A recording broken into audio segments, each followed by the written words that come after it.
Most people know that automobile brands are owned by companies. General Motors owns Chevrolet and Cadillac, Stellantis owns Jeep and Dodge, Ford owns Ford, BMW owns Rolls-Royce, Toyota owns Lexus, the list goes on. And many may know that Volkswagen owns Porsche. But did you know that Porsche also owns VW? How did this come to be? Well, today we're going to dig into it. Welcome back to All Cars, my friends. I am John, and this is a far too brief and greatly simplified history of how Porsche owns VW and VW owns Porsche. Volkswagen was formed in 1937 in Berlin by the Nazis as a government-owned corporation named this title that I won't even try to pronounce, but which translates as Limited Liability Company for the Preparation of Germany's People Car. Thankfully, in 1938, this was simplified to Volkswagen Work. The goal was no less than to build a simple and inexpensive car for the people, one that could carry 2 adults and 3 children while getting 33 miles per gallon, and so affordable that almost anyone could buy one, saving 5 Reichsmark a week at a time when they made about 35 weekly. To design the car, the government had gone to the talented designer Ferdinand Porsche. He had started his design firm, Porsche AG, in 1931, and his design was inspired by designs from a decade earlier by Mercedes, Standard, Tatra, and Hanomag. While nearly 340,000 Germans paid monthly into buying their own VW, in 1939 Germany decided to start a world war, and no cars were ever delivered to the buying public. A new factory had been built with a surrounding new city, later called Wolfsburg, in Lower Saxony. After the war, the West German government controlled VW in partnership with Lower Saxony, and the Type 1 and its factory was described by the Allies as too ugly and too noisy. If you think you're going to build cars in this place, you're a bloody fool. Henry Ford II turned down owning the company even when it was offered to him for free.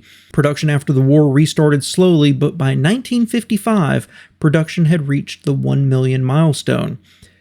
By 1948, as Daddy Ferdinand was cooling his heels in France as an accused war criminal, his son Ferry Porsche had designed the 356 sports car, based largely on VW components like the engine, transmission, and suspension. It was built through Porsche Construction. Porsche had a manufacturing side, and while sales built slowly, it was a success for the company.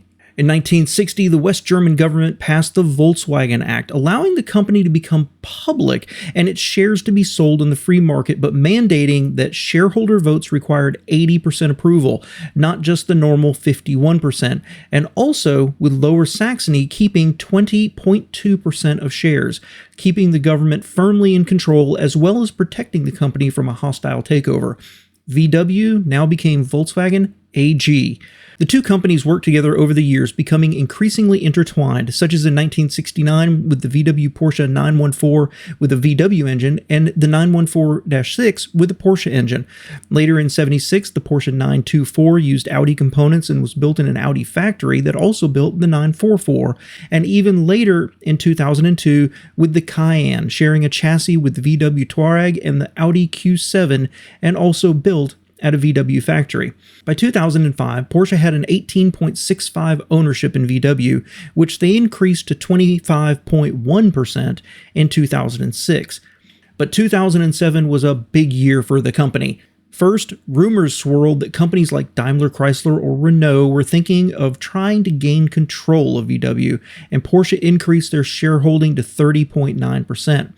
Next, Porsche AG was renamed to Porsche SE to be a holding company for the shares in Porsche and VW, as well as other interests such as PTV Group or Enrix, and the new Porsche AG company was created just to manufacture cars.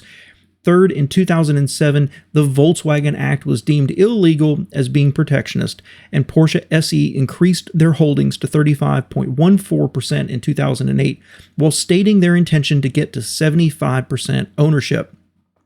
This put a financial strain on Porsche, spending nearly 23 billion euros on the attempt, including 9 billion in debt, and in August of 2009 they agreed to sell the manufacturing business to VW, with Porsche SE owning 50.76% of VW AG. Today, VW owns 75% of Porsche AG, the manufacturing side.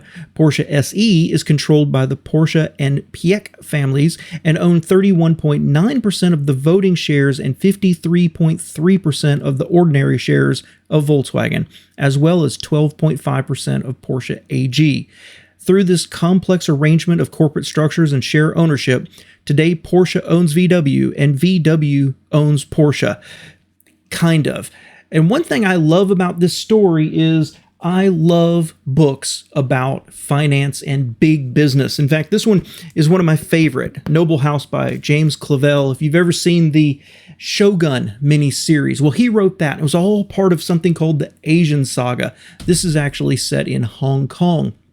And the main character in this actually is the head of this huge conglomerate, which through complex ownership of shares of other companies, he doesn't show up as the owner of any of them, but he has a controlling shareholder interest in all of them, making him the undisputed dictator over this financial empire. And it's so fascinating to me to look at this situation of nearly 100-year-old companies combining together, sharing shares, and two families basically control not only one of the premier sports car manufacturers of the world, but one of the largest auto manufacturers of the world. Thanks so much for being here, and a special thanks to my patrons whose support helps make silly videos like this possible. Be sure to check out my second channel, All Cars Reacts, where I do news, opinions, reaction videos, and generally just vlog about my opinions on the automobile industry. And if you like this video, be sure to check out this one right here. I bet you'll like it too. Thanks for spending a few minutes with me.